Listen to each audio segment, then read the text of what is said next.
The stagecoach lurched to a stop in front of the weathered saloon, and Rebecca Thompson pressed her trembling hands against her empty stomach, wondering if she had made the worst mistake of her life by coming to Tahlequah, Oklahoma, with nothing but the worn dress on her back and a heart full of desperate hope. It was the spring of 1882, and the dust from the wheels hadn't even settled before Rebecca forced herself to step down onto the wooden planks that served as a sidewalk. The town looked exactly as she had imagined it, all rough edges and hard angles, with buildings that seemed to lean against each other for support. Men in dusty hats paused their conversations to stare at her, and she felt the weight of every single gaze like a physical thing pressing against her chest. She had written to Thomas Nathaniel 3 months ago, responding to his advertisement for a bride. His letters had been simple, honest, speaking of a ranch that needed a woman's touch and a life that was hard but decent. He had sent money for the journey, but Rebecca had used most of it to pay off her father's debts before he died, keeping only enough for the stagecoach ticket. She arrived with no trunk, no trousseau, nothing but the courage it took to leave Boston and everything familiar behind. "You the mail-order bride." A woman's voice cut through the afternoon heat. Rebecca turned to see a plump lady with kind eyes and flour dusting her apron. "For Thomas Nathaniel." "Yes, madam, I am Rebecca Thompson." The woman's expression softened with something that looked like pity. "I am Martha Green. I run the boarding house. Thomas sent word he would meet you here, but there has been trouble at the ranch. His foreman rode in this morning saying rustlers hit them last night. Took near 30 head of cattle." Rebecca felt her heart sink even further. She had no money to return home, and now it seemed the man she was supposed to marry might not even want her anymore. What kind of burden would a penniless bride be to a rancher who just lost his livestock? "Should I wait inside?" Rebecca asked, trying to keep her voice steady. "Come with me, dear. You look half-starved. When did you last eat?" "Yesterday morning." The admission made Rebecca's cheeks burn with shame, but there was no point in lying. She had spent her last coins on water at one of the stage stops. Martha clucked her tongue and took Rebecca's arm, guiding her toward a building with a painted sign that read Green's Boarding House and Restaurant. Inside, the smell of fresh bread and roasting meat made Rebecca's knees weak. Martha sat her down at a corner table and disappeared into the kitchen, returning with a plate piled high with beef stew, cornbread, and butter. "Eat slowly," Martha warned. "An empty stomach can rebel if you rush." Rebecca wanted to protest, to say she couldn't accept charity, but the first bite of food silenced every objection. She ate with careful, measured bites, forcing herself to follow Martha's advice even though everything in her wanted to devour the meal like a starving animal. She was halfway through the stew when the door banged open and a man strode in. He was tall, well over 6 feet, with broad shoulders that filled his dusty shirt. His face was tanned dark from the sun, with lines around his eyes that spoke of years spent squinting at horizons. Dark hair curled slightly beneath his hat, and when he removed it, Rebecca saw eyes the color of storm clouds scanning the room until they landed on her. "Rebecca Thompson." His voice was deep, rougher than she had imagined from his careful letters. She stood so quickly her chair scraped against the wooden floor. "Yes, you must be Thomas Nathaniel." He crossed the room in long strides, and she noticed he walked with a slight limp, favoring his left leg. Up close, she could see the exhaustion etched into his features, the dirt and dust that covered him from head to boot. He looked like a man who had been awake for days. "I apologize for not being here when you arrived." His eyes searched her face, and she wondered what he saw. "There was trouble at the ranch. Mrs. Green told me. I am so sorry about your cattle." Thomas's jaw tightened. "That is not your concern. I should ask about your journey. You have luggage I need to collect from the stage office." This was the moment. Rebecca straightened her spine and met his gaze directly. "No, I have no luggage. I used the money you sent to pay my father's debts before he passed. I came with nothing but what you see." She gestured to her faded dress, the hem stained with travel dust. "If you wish to change your mind about our arrangement, I will understand, though I confess I have no means to return to Boston." The silence that followed felt like it lasted a lifetime.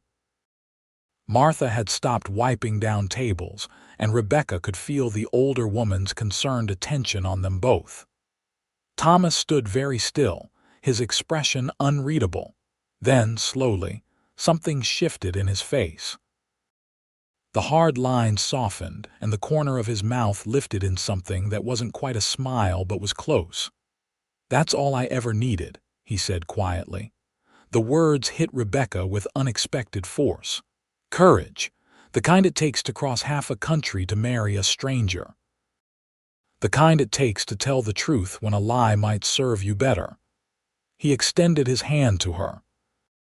"If you are willing to take a chance on a rancher who just lost 30 head of cattle and has a ranch house that needs more work than I can rightly describe, then I would be honored to have you as my wife."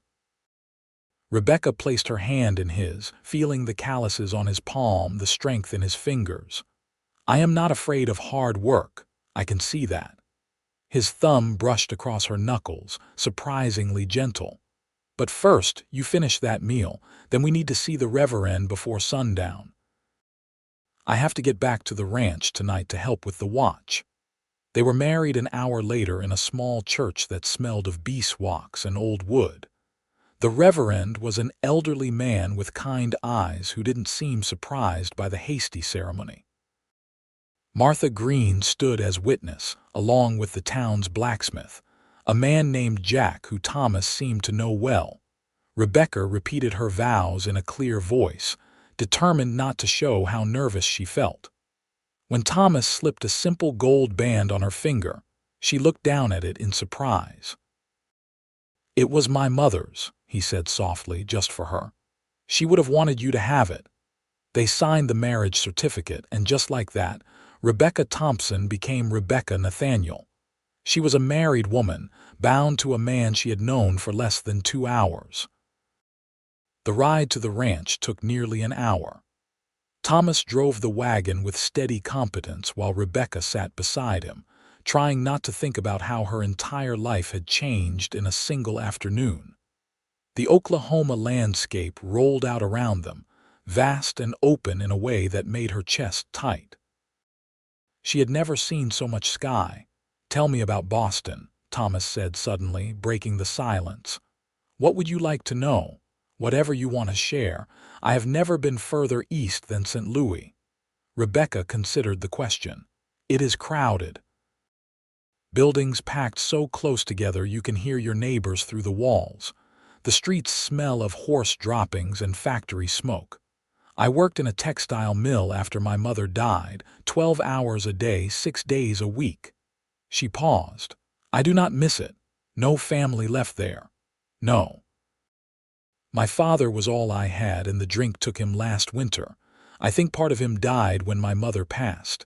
He just took 5 years to follow her." Thomas was quiet for a moment. "My parents are both gone too. Pa died in the war, Ma from fever 3 years back. I have a sister in Kansas, married to a wheat farmer. We write sometimes, but it has been years since I have seen her. So we are both alone in the world." Thomas corrected gently. "We're alone. That is different now." The simple statement made something warm unfurl in Rebecca's chest. She glanced at him from the corner of her eye, studying his profile. He had a strong nose, a firm jawline shadowed with stubble. There was something solid about him, dependable. She hoped desperately that her instincts were right.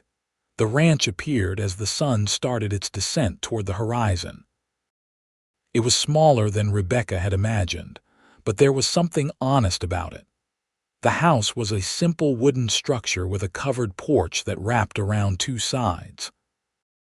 Several outbuildings dotted the property, and she could see cattle grazing in the distance, dark shapes against the golden grass. "It is not much," Thomas said, and she heard uncertainty in his voice for the first time. "But it is mine. Well, ours now, free and clear, no debts. It is beautiful." Rebecca meant it. After the cramped, grimy streets of Boston, the open space felt like freedom itself. A man emerged from the barn as they approached, tall and lean with a sun-weathered face. "Boss, everything's quiet so far." "Good. Daniel, this is my wife, Rebecca." "Rebecca, this is Daniel Morris, my foreman." Daniel tipped his hat, his eyes widening slightly. "Madam, pleased to meet you. Boss, we could use you out on the north pasture." Jenkins spotted some tracks. Thomas's jaw tightened. "Give me a minute to get my wife settled." "I can settle myself," Rebecca said quickly. "Go, do what you need to do." Thomas looked torn, but Daniel was already heading back toward the barn. "The house is open. Kitchen's through the front room.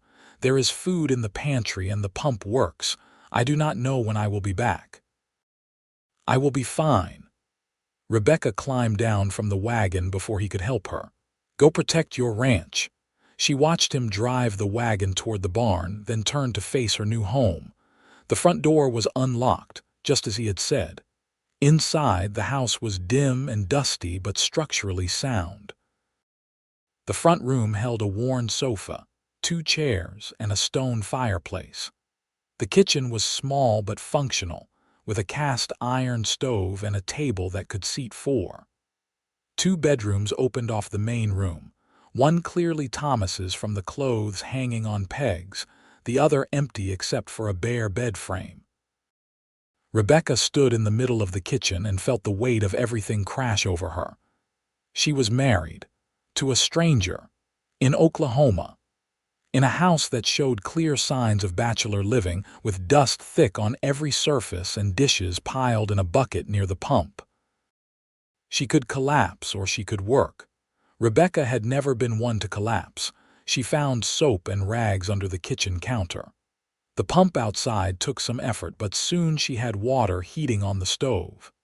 As the sun set, casting orange light through the windows, Rebecca began to clean. She washed dishes, scrubbed the table, swept the floors. She found bedding in a trunk and made up the bed in what she assumed was meant to be her room, though the thought of separate bedrooms on her wedding night made her cheeks burn. In the pantry, she found flour, salt, lard, and dried beans. There were eggs in a basket and bacon hanging in the small, cool cellar. Not much, but enough. She mixed up biscuit dough and put it in the oven, then started coffee on the stove. If Thomas came back tonight, he would come back to a warm house and hot food. It was near midnight when she heard horses outside. Rebecca had been drowsing in one of the chairs by the fire, but she jerked awake and hurried to the door. Thomas was dismounting, moving stiffly. 2 other men were with him, Daniel and another ranch hand she hadn't met. "Anything?" She called from the porch. Thomas looked up, surprise clear on his face. "Rebecca, I thought you would be asleep." "I wanted to make sure you had something to eat. All of you," she added, looking at the other men. "Come inside. There is coffee and biscuits." The 3 men filed into the kitchen, bringing the smell of horse and sweat and night air with them. They looked exhausted, and Rebecca felt a surge of purpose as she poured coffee and brought out the plate of biscuits she had kept warm. "Madam, you did not have to do this," Daniel said, but he wrapped his hands around the coffee cup like it was precious. "Of course I did. You are all working to protect this ranch." She looked at Thomas. "Did you find anything? Tracks leading east?" "They are long gone by now. Probably sold those cattle in the next county by morning." Frustration edged his words. "We will keep up the watch tonight, but there is not much else we can do." The other ranch hand, who Daniel introduced as Sam, wolfed down 3 biscuits before excusing himself to take the first watch. Daniel followed soon after, leaving Thomas and Rebecca alone in the kitchen. "You cleaned," Thomas said, looking around at the transformed room. "It needed it." "I hope you do not mind." "Mind?" He shook his head. "Rebecca, you just traveled for days, married a stranger, and spent your wedding night cleaning house and cooking for ranch hands. I think I am the luckiest man in Oklahoma." His words made her smile despite her exhaustion. "I think we will need to see how you feel about that after you have known me longer than 5 hours." Thomas stood, crossing to where she sat at the table. Up close, she could see the fine lines around his eyes, the shadow of beard on his jaw. He was handsome in a rough, weathered way that was entirely different from the pale clerks and factory workers she had known in Boston. "Rebecca, about the sleeping arrangements." He cleared his throat, suddenly awkward. "I know we are married, but I do not expect anything. You need time to adjust, to feel comfortable. The spare room is yours for as long as you want it." Relief and something else, something she couldn't quite name, flooded through her. "Thank you, that is kind." "It is not kindness, it is respect." He picked up his coffee cup. "I am going to check the perimeter one more time, then I will turn in. You should sleep. Tomorrow will be a long day." Rebecca watched him go, then made her way to the small bedroom. She undressed down to her chemise, too tired to care about propriety, and crawled under the clean quilts. Through the wall, she could hear Thomas moving around in his room, the creak of floorboards, the rustle of clothing being removed. She was married to Thomas Nathaniel, a cowboy rancher in Oklahoma Territory, who had lost 30 head of cattle on what should have been his wedding day, but had still called her the luckiest thing in his life. Rebecca closed her eyes, and despite everything, felt hope kindle warm in her chest. The days that followed developed their own rhythm. Rebecca woke before dawn to start breakfast, cooking for Thomas and whatever ranch hands were around. There were 4 men in total who worked the ranch. Daniel, Sam, a young man named Pete who couldn't have been more than 19, and an older cowboy called Dutch who had a gift with horses. The men were respectful, even protective, tipping their hats and thanking her for every meal. They treated her like something precious, and Rebecca realized they probably hadn't had a woman's presence on the ranch since Thomas's mother died. Thomas himself was unfailingly polite, keeping a careful distance that Rebecca both appreciated and found frustrating.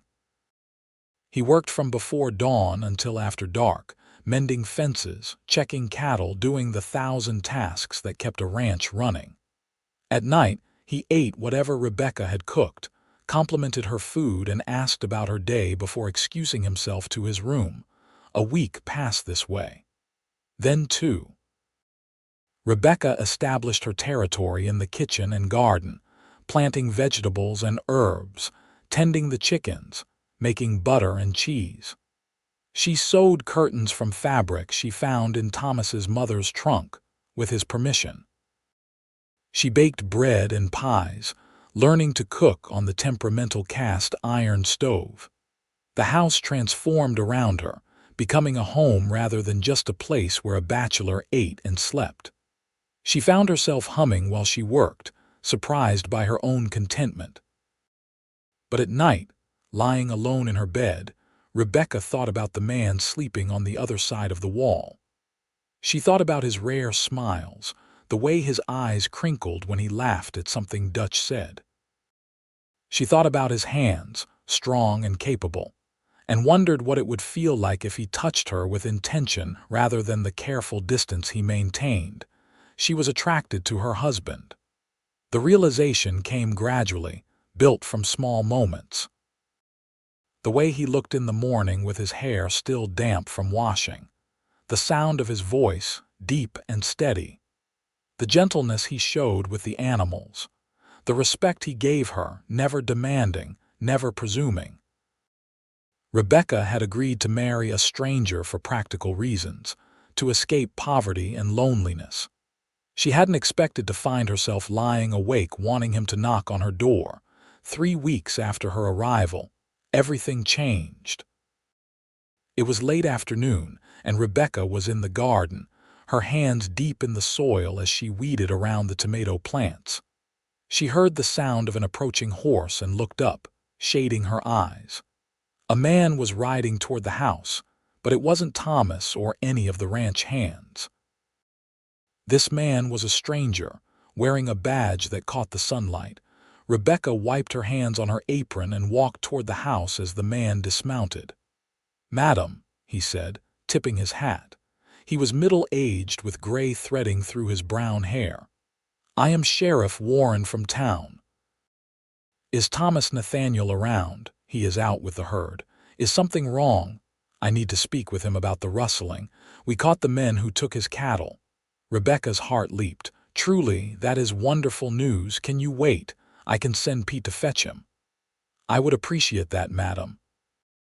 Pete rode out, and 20 minutes later, Thomas came galloping in with Daniel close behind. The sheriff delivered his news on the porch while Rebecca brought out coffee and the apple cake she had made that morning. "We found them trying to sell the cattle in Muskogee. Got all but 5 head back. The men are in jail awaiting trial and your cattle are in the town corral. You can collect them tomorrow." Thomas's relief was visible. "Sheriff, I cannot thank you enough. Just doing my job, though I will say that is some fine cake, Mrs. Nathaniel. Your husband is a lucky man." After the sheriff left, Thomas stood on the porch staring out at his land.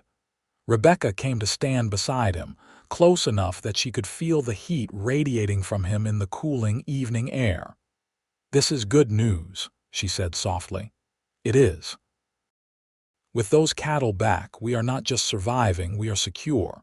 I can hire another hand, fix the barn roof before winter." He turned to look at her, and something intense burned in his eyes. "Rebecca, these past weeks, having you here, it has changed everything. This place feels like a home again. You have worked so hard, asking for nothing." "I have everything I need," she said and meant it. "Do you?" His voice dropped lower. "Because I find myself lying awake at night, knowing you are just on the other side of that wall, and wondering if this careful distance between us is what you truly want, or just what you think you should accept." Rebecca's breath caught. "Thomas, I know we married for practical reasons. I know I am just a rough rancher with dirt under his nails. But Rebecca, you are beautiful and kind and stronger than anyone I have ever met. And I find myself wanting more than a marriage of convenience. I find myself wanting you." Her heart was pounding so hard she could feel it in her throat. "I am not beautiful. You are to me." He lifted his hand, hesitating, then gently touched her cheek.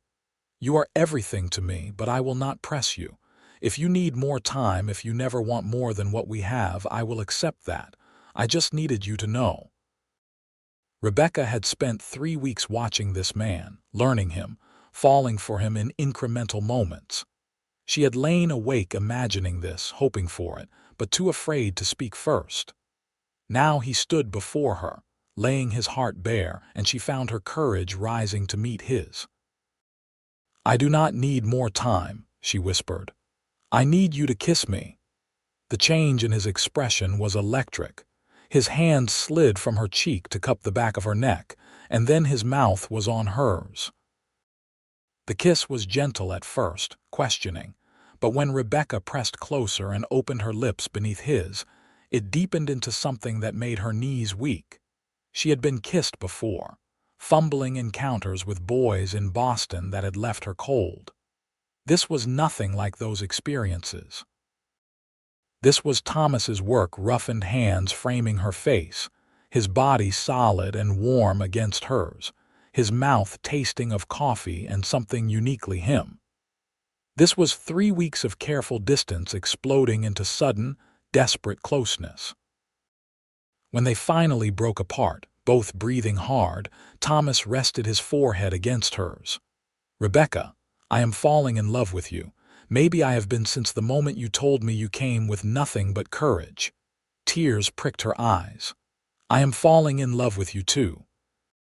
You make me feel safe and valued and wanted. I have never felt these things before." He kissed her again, softer this time, reverent. "Come to my bed tonight, be my wife in truth." "Yes." The word came without hesitation. That evening passed in a haze of awareness. They ate dinner with the ranch hands, but Rebecca could barely taste the food. Every time she looked up, Thomas was watching her with heat in his storm-gray eyes. The men seemed to sense something had shifted, excusing themselves earlier than usual and finding reasons to be anywhere but the house. Thomas banked the fire while Rebecca cleaned the dishes, the domestic tasks now charged with anticipation. When she finished, he was waiting for her, holding out his hand. She took it, letting him lead her to his bedroom. Inside, a single lamp burned on the dresser, casting warm shadows. The bed was large, covered with a quilt his mother had made. It was neat and simple, like everything about Thomas. "Are you nervous?" he asked, his thumb stroking over her knuckles. "Yes," she admitted, "but not afraid. I want this. I want you." He kissed her again, long and slow, his hands gentle as they began to unlace her dress.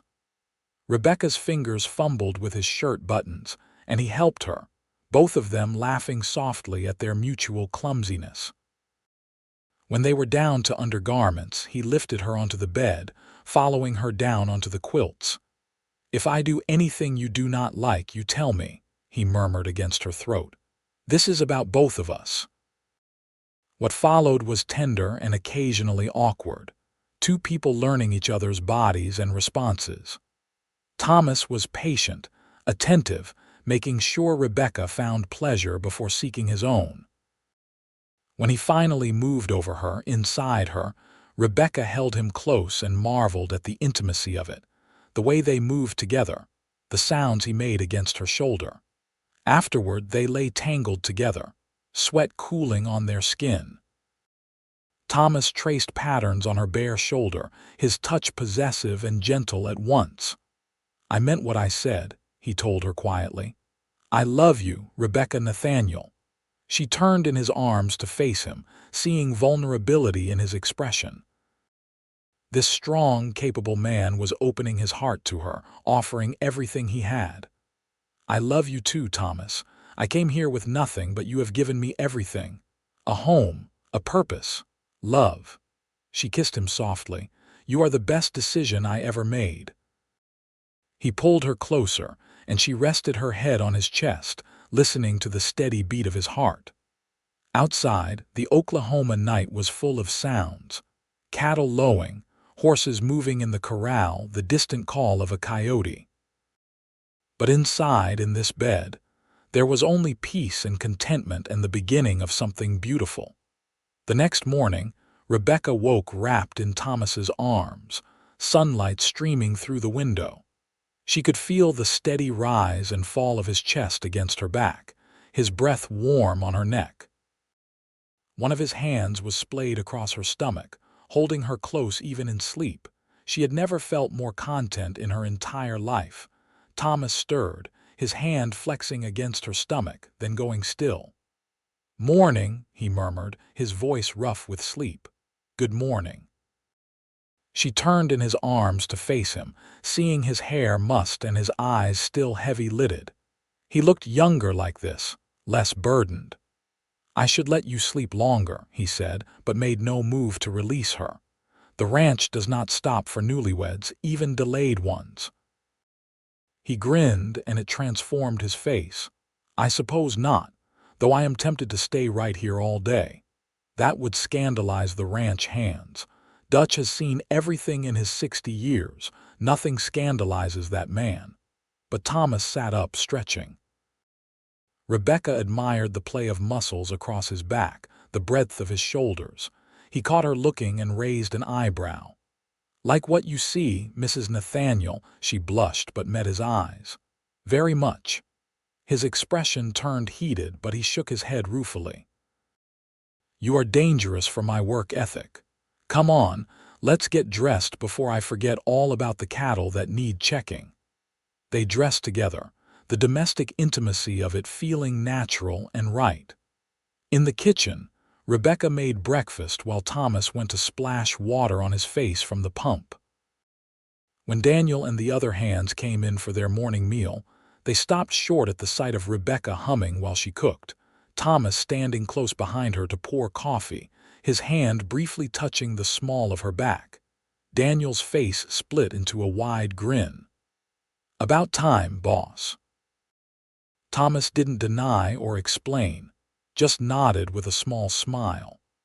The ranch hands exchanged knowing looks and settled in to eat, the atmosphere lighter than Rebecca had ever felt it. After breakfast, Thomas and Daniel rode to town to collect the recovered cattle. Rebecca spent the morning doing laundry, the physical work satisfying.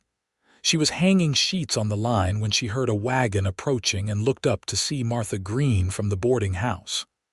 "Hello there, Rebecca," Martha called, climbing down with a basket over her arm. "I thought I would come see how you are settling in." Rebecca welcomed her inside, grateful for female company. They sat at the kitchen table with tea and the biscuits Rebecca had made that morning. "The place looks wonderful," Martha said, looking around approvingly. "You have made it a home." "I have tried. Thomas has been very patient with me." "Thomas is a good man. I have known him since he was a boy," Martha smiled. "But I can see something has changed since I saw you 3 weeks ago. You are glowing." Rebecca felt her cheeks warm. "Things between us have developed beyond the practical. I am glad. A marriage should have love in it." Martha patted her hand. "I brought you some things from town, fabric, thread, and a few other notions. Consider it a belated wedding gift." They spent the afternoon together, with Martha sharing town gossip and advice about life in Oklahoma. She told Rebecca about the other ranchers' wives, women who got together once a month for a sewing circle. She invited Rebecca to the next gathering, and Rebecca accepted eagerly, realizing how isolated she had been. Thomas returned in late afternoon with Daniel, driving 25 head of cattle. Rebecca watched from the porch as they herded the animals into the north pasture, impressed by their skill. Thomas sat his horse like he was born to it, moving with an easy confidence that made something warm curl in her belly. When he finally came to the house, dusty and tired, she had dinner ready and water heating for a bath. He kissed her hello, right in front of Daniel, who had come in for his pay, and Rebecca felt ridiculously happy about the casual claim of it.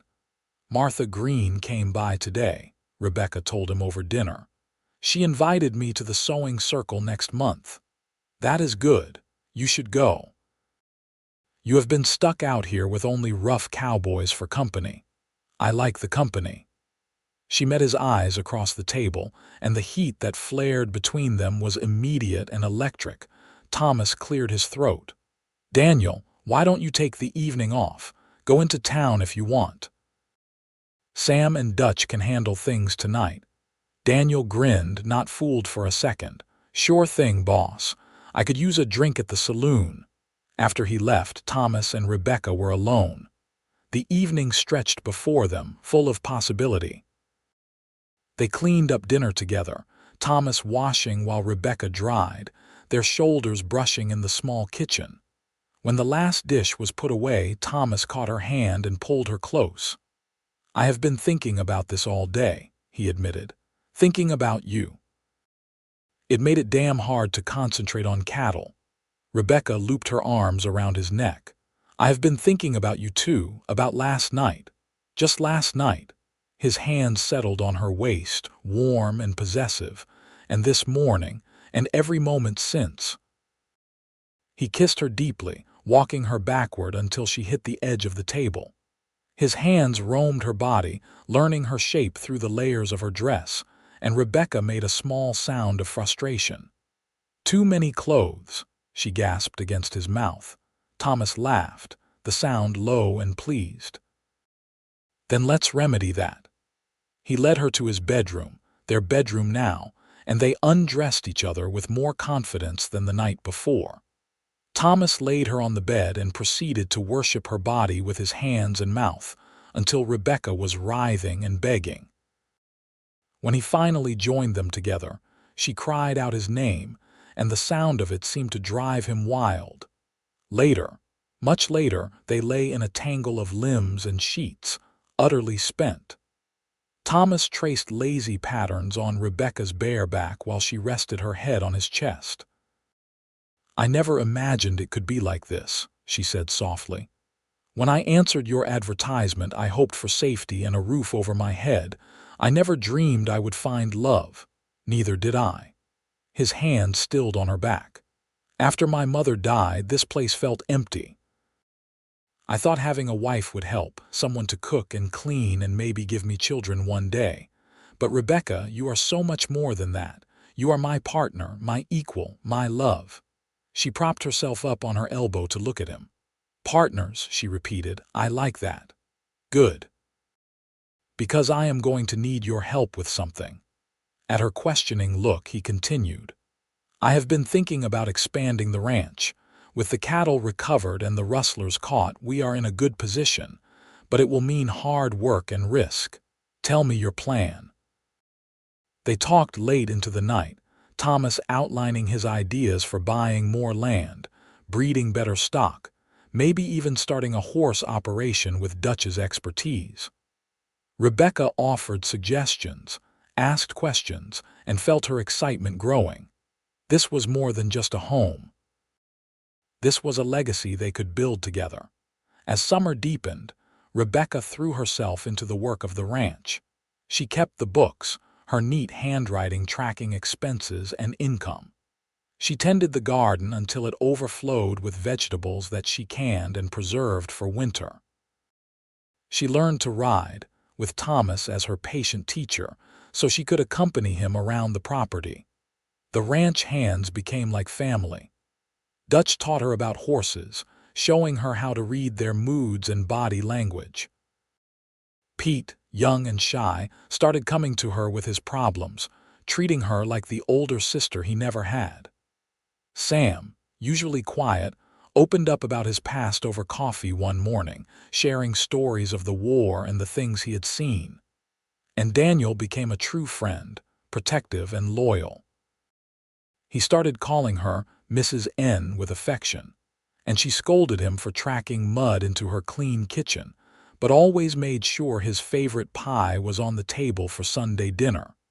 Thomas watched it all with quiet satisfaction. At night, in their bed, he held her close and told her how much it meant to see his ranch, his family of cowboys, bloom under her care. "You brought life back to this place," he said one August evening, the window open to let in the cooling night breeze. "Before you came, we were all just going through the motions. Now everything has purpose." Rebecca kissed his shoulder. "We brought life back together. I could not have done any of this without you giving me the chance. I still cannot believe you responded to my advertisement. I still cannot believe you said my courage was all you needed. You looked at me, dusty and poor and alone, and saw something worth keeping." "I saw you." Thomas rolled to face her, his expression serious in the lamplight. "I saw a woman brave enough to risk everything on hope. That kind of courage is rarer than gold." She touched his face, feeling the rasp of stubble under her palm.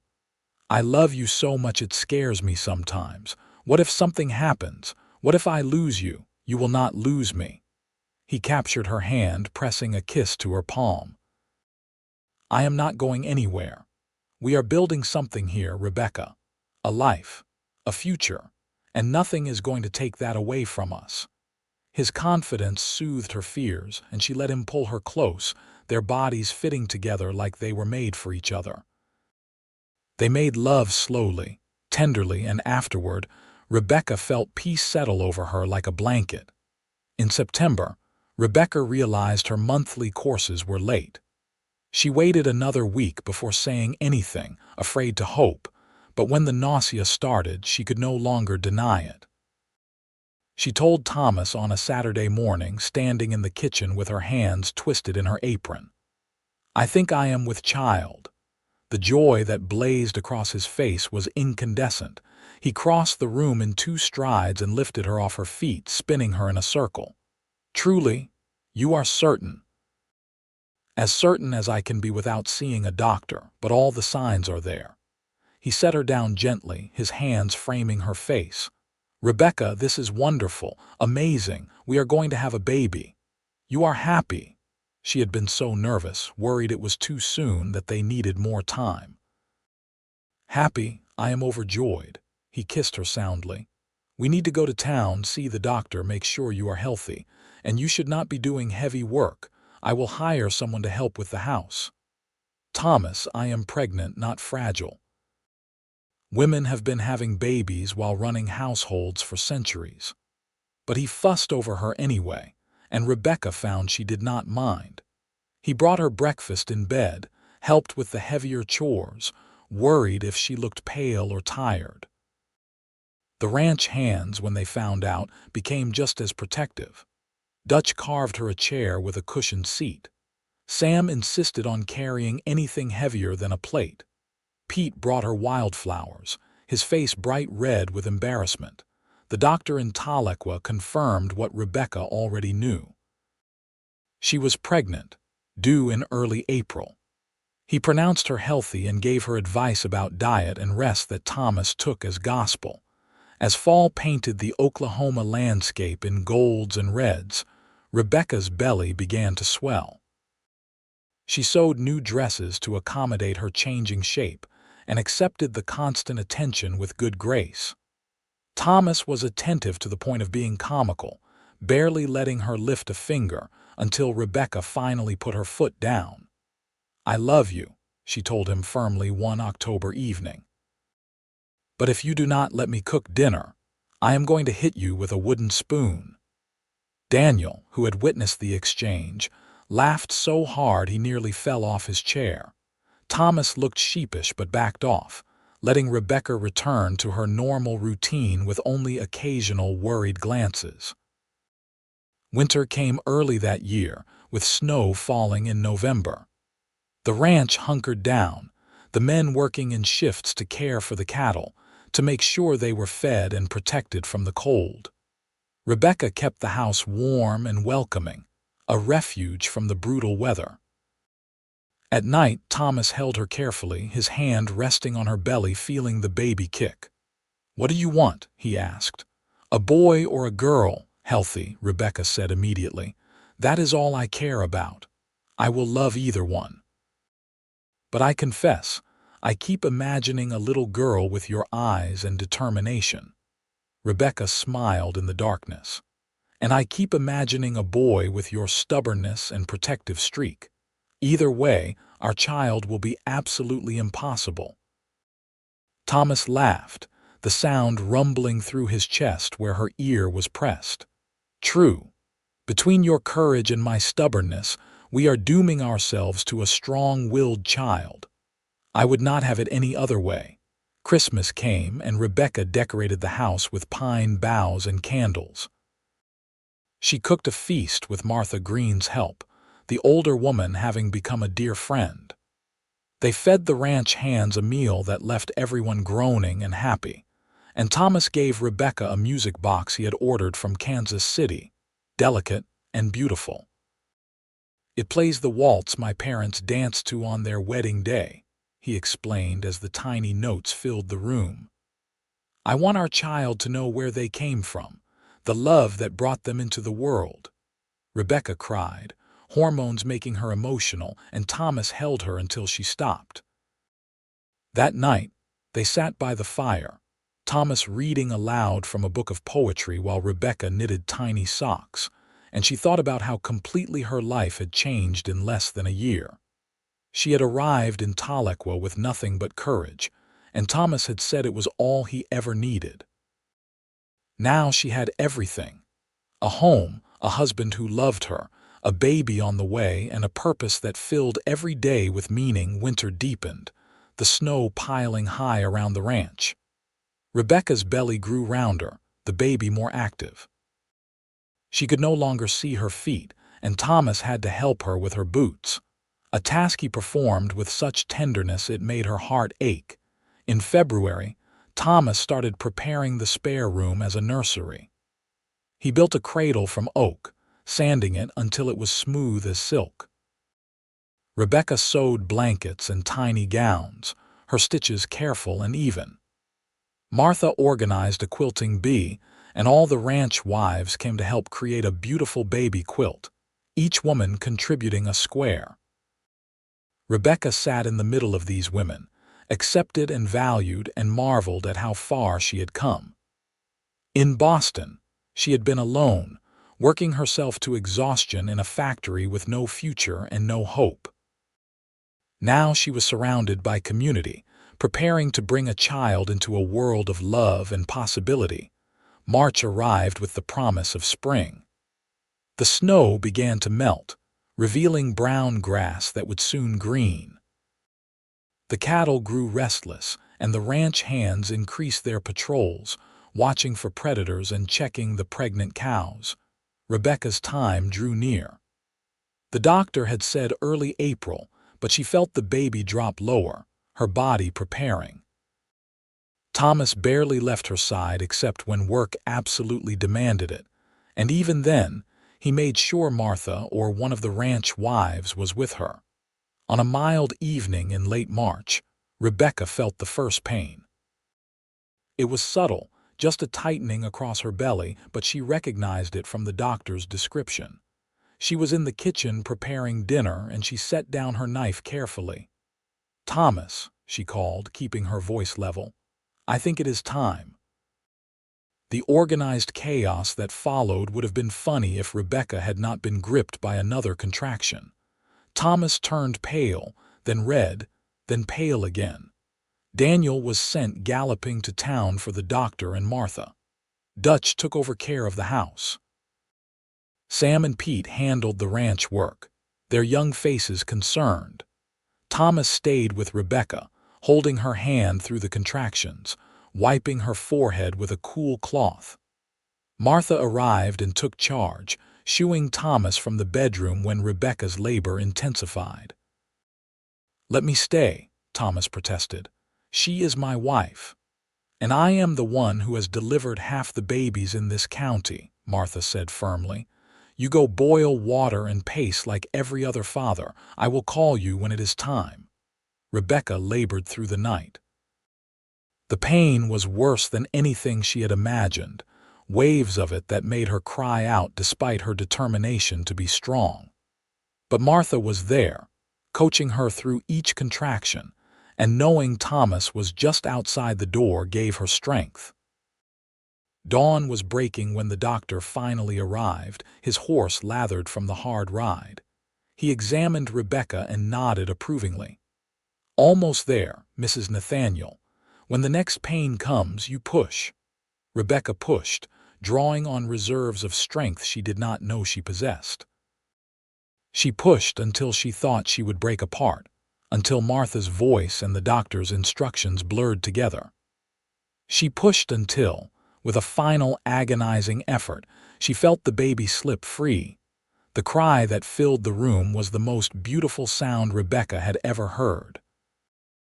"A boy," the doctor announced, holding up the squalling infant. "A healthy baby boy." Martha cleaned the baby quickly and wrapped him in a blanket before placing him in Rebecca's arms. She looked down at the tiny face, red and wrinkled and perfect, and felt something shift in her chest. This was her son, hers and Thomas's. "Bring Thomas in," she said softly.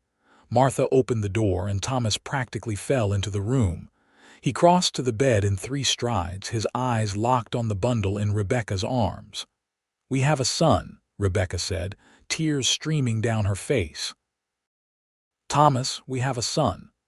He sat carefully on the edge of the bed, his hand trembling as he touched the baby's downy head. "He is so small. He is perfect." Rebecca shifted the baby so Thomas could see him better. "What should we name him?" They had discussed names for months without deciding. Now, looking at their son, Thomas said quietly, "What about Robert, after your father? He deserves to be remembered for the good man he was before the drink took him." Rebecca's throat tightened with emotion. "Robert Nathaniel, I love it." Thomas leaned down and kissed her forehead, then the baby's. "Thank you," he whispered. "Thank you for this gift, for being brave enough to come here to give me a chance. Rebecca, you have made my life complete." She reached up and cupped his face, seeing tears in his gray eyes. "We made this life together. You and me, partners. Always," he promised. The days after Robert's birth blurred together in a haze of feeding and diaper changes and precious little sleep. Martha stayed for a week, teaching Rebecca how to nurse and care for the baby, how to read his cries. Thomas was a devoted father, walking the floor at night when Robert fussed, changing diapers without complaint, staring at his son with wonder. The ranch hands came to pay their respects, each one more awkward than the last. Dutch brought a rocking horse he had carved, beautiful and detailed. Sam gave the baby a silver dollar for luck. Pete could only stare at the tiny infant, looking terrified. "He is so little," Pete kept saying. "What if I break him?" "You will not break him," Rebecca assured the young man. "Here, hold him." She placed Robert in Pete's arms, showing him how to support the baby's head. Pete's face transformed, awe replacing fear. "He is looking at me." "He likes you," Rebecca said with a smile. As spring blossomed across the Oklahoma landscape, the Nathaniel Ranch thrived. Robert grew, gaining weight and filling out, his eyes turning the same gray as his father's. He was a good baby, alert and curious, rarely fussy. Thomas doted on him, carrying him around the ranch in a sling Rebecca made, showing him the horses and cattle and explaining everything like the baby could understand. "You are going to raise a rancher," Rebecca teased one afternoon, watching Thomas hold Robert up to see a newborn calf. "I am raising a Nathaniel," Thomas corrected. "Whatever he chooses to be, he will do it with courage. He has that in his blood from both of us." By summer, life had found a new rhythm. Rebecca managed the household and cared for Robert while Thomas and the hands worked the ranch. They hired 2 new cowboys to help with the expansion Thomas had planned, buying additional land and stock. The ranch prospered, and with it, the family. Martha visited often, bringing gossip from town and helping with the canning when Rebecca's garden exploded with produce. The ranch wives included Rebecca in their circle, and she found herself with friends and community. She was no longer alone in the world. She belonged. On a warm August evening, nearly a year and a half since Rebecca had stepped off that stagecoach with nothing but courage, the family sat on the porch watching the sunset. Robert, now 4 months old, cooed in his father's arms. Rebecca rocked gently in the chair Dutch had made, her hands busy with mending. "I received a letter from my sister today," Thomas said suddenly. "She wants to come visit, bring her family to meet you and Robert. I would like that. You should see your sister. She wrote that she is happy for me, says she always worried I would end up alone out here." He looked at Rebecca, love clear in his expression. "I told her in my last letter about how we met, about the woman who came with nothing but courage and changed my entire life." Rebecca set aside her mending and moved to sit beside him on the porch steps. She leaned against his shoulder, looking at their son, then out at the land they were building their life on. "You ever regret it?" Thomas asked softly. "Leaving Boston? Coming to a place you had never seen to marry a stranger?" "Never." The word was firm, certain. "Thomas, I left behind poverty and loneliness and a future that held nothing but more of the same. You gave me hope, you gave me love, you gave me this beautiful life." She touched Robert's soft cheek. "How could I regret any of it?" I worried, "those first weeks. You worked so hard and I had so little to offer you beyond a house that needed everything and a ranch that was barely getting by. You had yourself to offer. That was more than enough." Thomas shifted Robert to one arm and wrapped the other around Rebecca, pulling her close. "When I wrote that advertisement, I never imagined finding someone like you. I thought I would get a practical woman who could cook and clean, maybe tolerate me enough to share my bed. Instead, I got a partner. A love, my whole heart." Rebecca tilted her face up to kiss him, soft and sweet.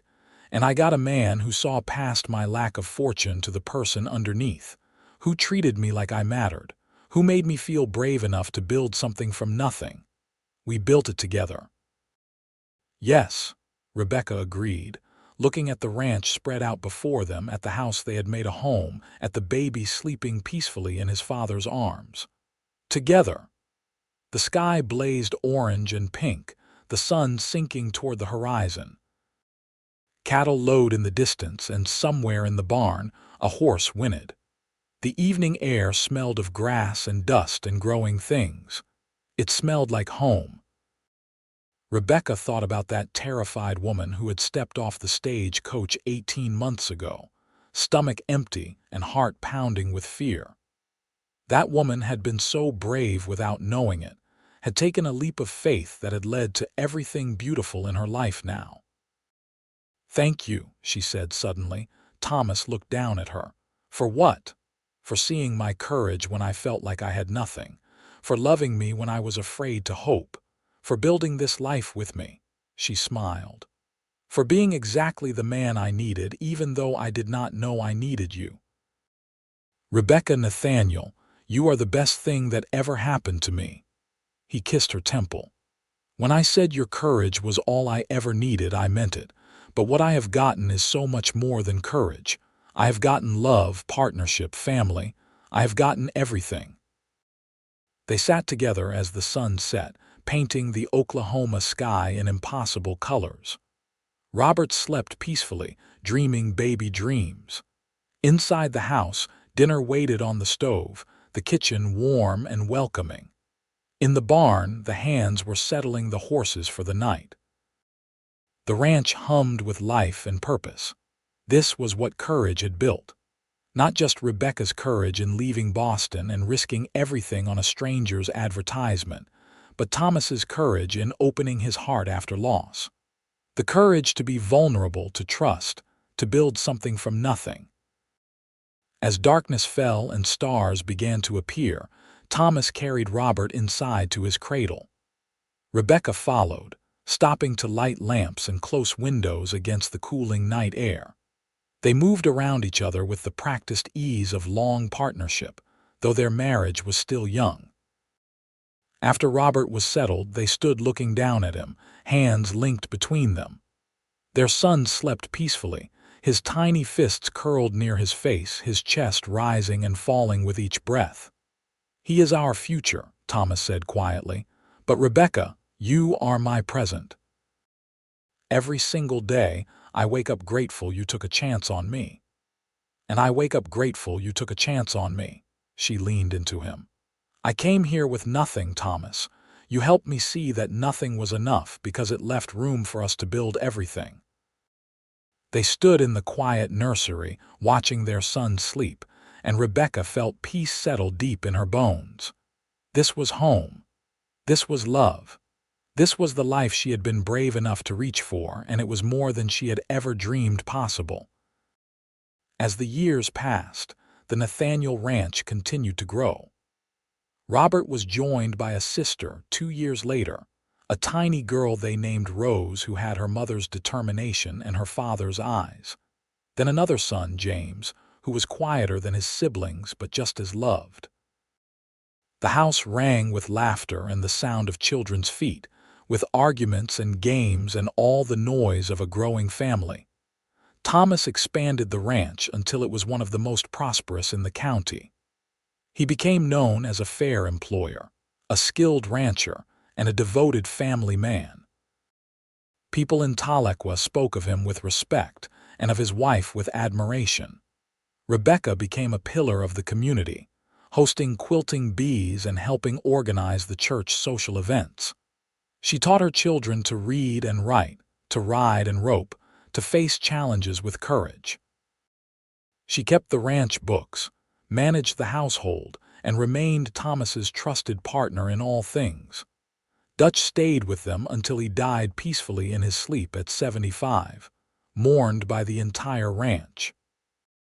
Daniel became foreman in truth, eventually marrying one of the town girls and building a house on Nathaniel land.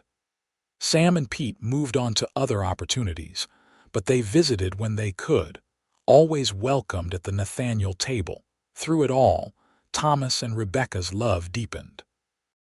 They had arguments like any married couple, disagreements about the children or money or how to handle ranch business. But they always came together at the end of the day, always found their way back to each other. On their 10th anniversary, Thomas took Rebecca to Kansas City for a week, leaving the children with Martha and Daniel. It was the first time they had been alone since Robert's birth, and they were almost shy with each other at first, like newlyweds again. 10 years, Rebecca said, looking out the hotel window at the bustling city below. It feels like both forever and no time at all. Thomas came to stand behind her, wrapping his arms around her waist and pulling her back against his chest. I remember the day you arrived like it was yesterday. You were so small, standing there in your worn dress, and I thought you might blow away in the first strong wind. I felt like I might. She turned in his arms to face him, but you steadied me. You gave me roots and let me grow. We grew together. He kissed her, slow and thorough. I love you more now than I did 10 years ago, than I did 5 years ago, than I did yesterday. Every day I fall in love with you all over again. Rebecca felt tears prick her eyes. After 10 years, 3 children, and countless challenges, this man could still make her feel like the most precious thing in his world. I love you, Thomas Nathaniel. You are my home, my heart, my everything. They made love that night with the leisure of long practice, knowing exactly how to please each other, but with an intensity that proved their passion had not dimmed. Afterward, lying tangled together in the unfamiliar hotel bed, Rebecca thought about the journey that had brought them here.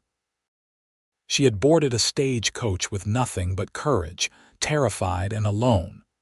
She had married a stranger, built a home from nothing, birthed children, and created a life that mattered.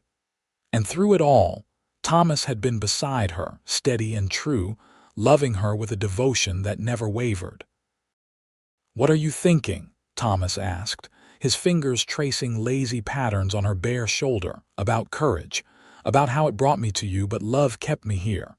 "Love and stubbornness," he teased. "That too." She propped herself up on her elbow to look at him. "Thank you for seeing past what I did not have to what I could be. Rebecca, you were always everything. I just gave you a place to show it." He pulled her down for another kiss. "You are the brave one. I just recognized it." They returned to the ranch refreshed, and even more in love, if that was possible. The children mobbed them at the door, Robert at 12 now tall enough to almost reach his father's shoulder, Rose chattering about everything that had happened while they were gone, James clinging shyly to his mother's skirts. Life continued its steady rhythm. The children grew, learning to work the ranch alongside their father. Robert showed a talent for breeding horses. Rose had a gift with numbers that made her invaluable in the ranch office, and James proved to be the best cowboy of them all, natural and easy in the saddle. Thomas's hair began to silver at the temples, and Rebecca found her first gray hair at 35. They wore the marks of age with pride, badges of a life well lived. Thomas's limp, from an old injury Rebecca had learned about years ago, grew more pronounced in cold weather. Rebecca's hands became rough from years of hard work, but Thomas kissed them anyway and called them beautiful. On a warm May evening, when Rebecca was 40 and Thomas 43, they sat on the porch watching their children play in the yard. Robert was teaching James to rope while Rose sat nearby reading a book. The sun was setting, painting the sky in familiar colors. "We did well," Thomas said quietly, reaching for Rebecca's hand. "We did." She laced her fingers through his. "3 healthy children, a prosperous ranch, a good life." "I meant we did well finding each other." He turned to look at her, his gray eyes still able to make her heart skip a beat. Everything else came from that. Rebecca thought about the woman she had been at 23, desperate and afraid but determined to change her fate. She thought about the leap of faith it had taken to respond to a stranger's advertisement, to board that stagecoach, to step into an unknown future. "I am glad I was brave enough," she said. "Glad I had the courage to take a chance." "That is all I ever needed," Thomas reminded her, echoing the words he had said on their wedding day. "Your courage. Everything else we built together." "And we will keep building," Rebecca said firmly. "There is still so much to do, so much to see, grandchildren to spoil eventually. Years ahead of us." "As many as we are given," Thomas agreed. "And I plan to treasure every single one as long as I have you beside me." They sat together as the sky darkened and stars appeared, the comfortable silence of long companionship between them. Inside, dinner would need to be served soon. The children would need to be settled for the night. The ranch would require attention tomorrow and every day after. But in this moment, there was only peace and contentment and the deep, abiding love of 2 people who had found each other against the odds and built something beautiful from nothing but courage and hope. Rebecca leaned her head on Thomas's shoulder, feeling the steady beat of his heart, the warmth of his body beside hers. She had arrived in Tahlequah with nothing, and Thomas had said it was all he ever needed. Together, they had proven that courage was enough, that love was enough, that together they were more than enough. They were everything. The years continued to unfold, each one bringing its own joys and challenges. Robert married at 21, bringing home a spirited young woman named Sarah who fit seamlessly into the family. They built a house on Nathaniel land and started their own family, giving Thomas and Rebecca their first grandchild, a boy they named Thomas Jr. Rose shocked everyone by announcing she wanted to study business in Kansas City. Thomas and Rebecca discussed it long into the night, wrestling with the idea of their daughter leaving the ranch, living in the city unchaperoned. In the end, Rebecca's own courage inspired their decision.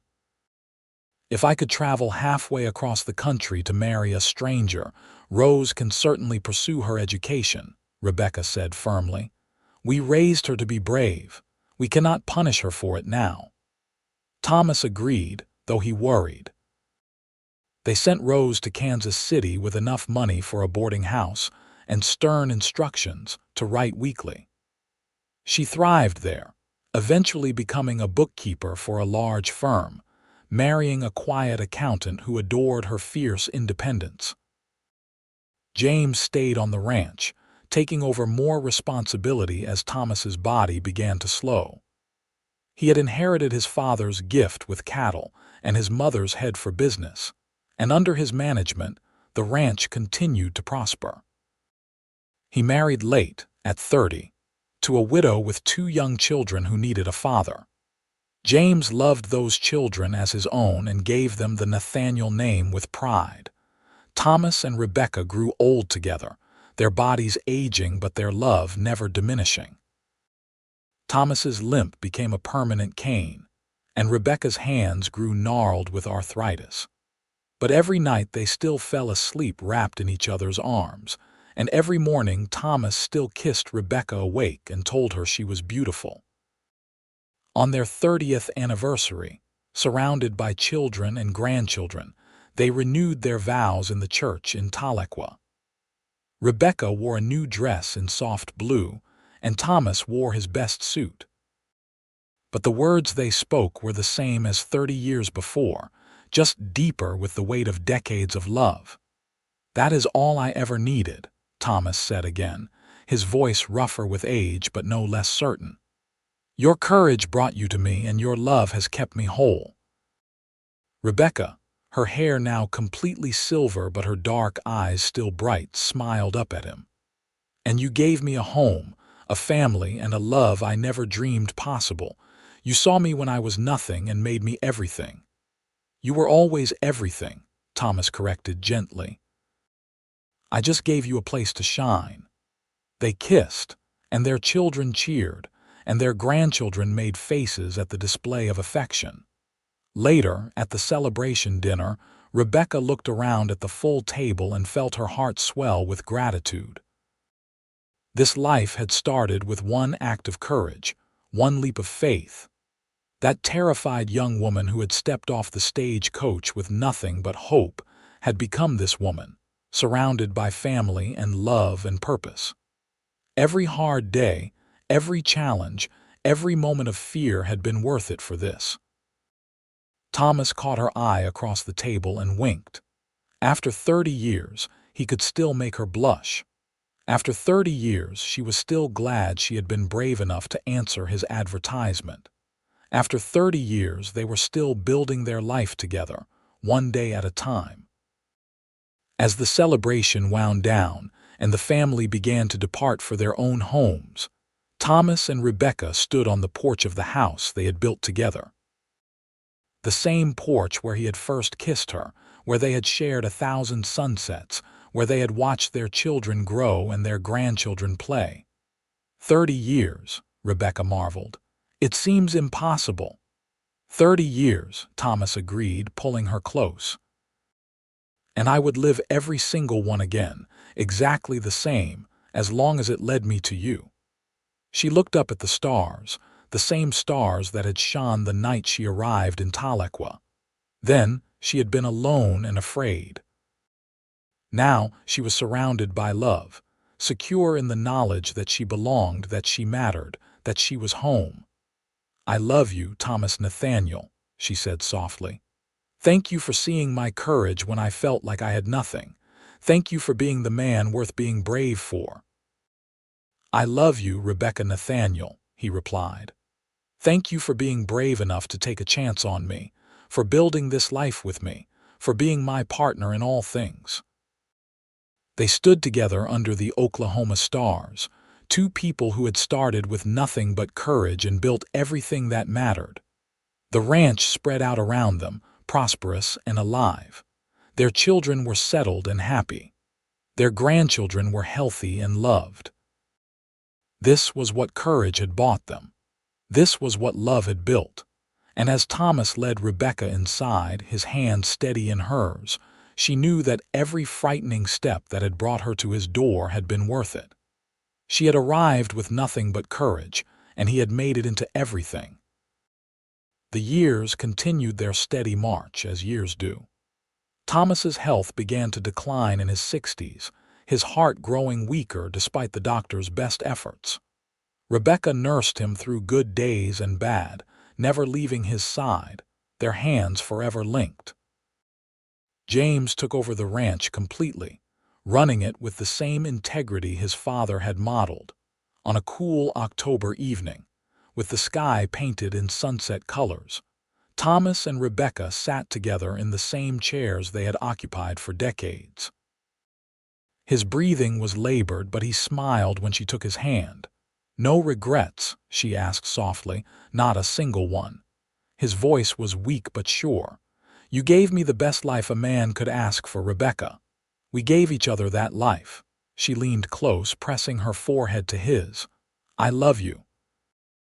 I have loved you from the moment you said my courage was all you needed." "I will find you again," Thomas promised. "In whatever comes after this, I will find you and we will start again." "I will be waiting," Rebecca whispered. Thomas Nathaniel died peacefully that evening, surrounded by his family, Rebecca's hand in his until the very end. She held him as he took his last breath, feeling something essential break inside her chest even as she remained strong for their children. They buried him on a hill overlooking the ranch, a place he had loved. The entire town came to pay respects to the man who had been a pillar of the community, a devoted husband and father, a friend to many. Rebecca stood at the graveside with dry eyes, her grief too deep for tears yet. Afterward, alone in the house they had shared for 33 years, Rebecca finally let herself cry. She curled up in their bed, clutching his pillow that still smelled faintly of him, and wept for the loss of her partner, her love, her heart. But grief, while it never disappeared completely, did eventually soften. Rebecca continued to live, supported by her children and grandchildren. She kept busy with the church and the women's circle, with helping James and his wife with the ranch books, with telling her grandchildren stories about their grandfather. She lived for another 8 years after Thomas died, years filled with quiet contentment if not the blazing joy she had known with him. She watched her grandchildren grow and her great-grandchildren be born. She saw the ranch continue to prosper under James's management. She remained sharp and engaged until the very end. On a spring morning in 1923, Rebecca Nathaniel died peacefully in her sleep at the age of 71. She was laid to rest beside Thomas on that hill overlooking the ranch, their headstones side by side, marking the graves of a couple who had built something extraordinary from nothing but courage and love. At her funeral, Robert spoke about his mother's bravery, how she had left everything familiar to start a new life in an unknown place. Rose talked about her mother's strength, how she had built a home and a family through sheer determination and love. James simply said that his parents had shown him what real partnership looked like, and he tried every day to honor that example. The grandchildren scattered wildflowers on her grave, and the great-grandchildren ran between the headstones, too young to understand but adding life to the solemn occasion. The entire town came to pay respects to Rebecca Nathaniel, the mail-order bride who had become a pillar of the community, who had loved one man with her whole heart and been loved just as fiercely in return. Years later, when historians came to document the settling of Oklahoma, they found letters between Thomas and Rebecca, carefully preserved by the family. They found Rebecca's journals, documenting those early days and the building of the ranch. They found evidence of a love story that began with an advertisement and ended only with death, spanning decades and creating a legacy that continued through generations. The Nathaniel Ranch still stood, still run by descendants of Thomas and Rebecca. The house they had built together had been expanded and modernized, but the original structure remained, a testament to what two people with courage and love could create. And on that hill overlooking the property, two headstones stood side by side, weathered by time but still legible. Thomas Nathaniel, 1839–1912. Beloved husband, father, and friend. Rebecca Nathaniel, 1852–1923. Beloved wife, mother, and pioneer. She came with nothing but courage. The words carved in stone were a fitting epitaph for a woman who had risked everything on hope and found love beyond measure. A woman who had stepped off a stagecoach with empty hands and a full heart and had built a life that mattered. A woman whose courage had been enough, because a cowboy had seen it and recognized its value. Their story became legend in Tahlequah, passed down through generations. The mail-order bride who arrived with nothing, and the cowboy who said her courage was all he ever needed. The couple who proved that love could be found in the most unexpected places, built from the most humble beginnings. And in the end, their legacy was not just the prosperous ranch or the large family. It was the proof that courage, when met with love and respect, could create something beautiful.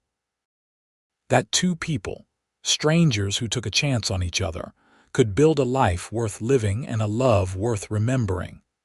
The story of Thomas and Rebecca Nathaniel was a testament to the power of faith, courage, and love. It was proof that sometimes the bravest thing you can do is step into the unknown and trust that you will find your way.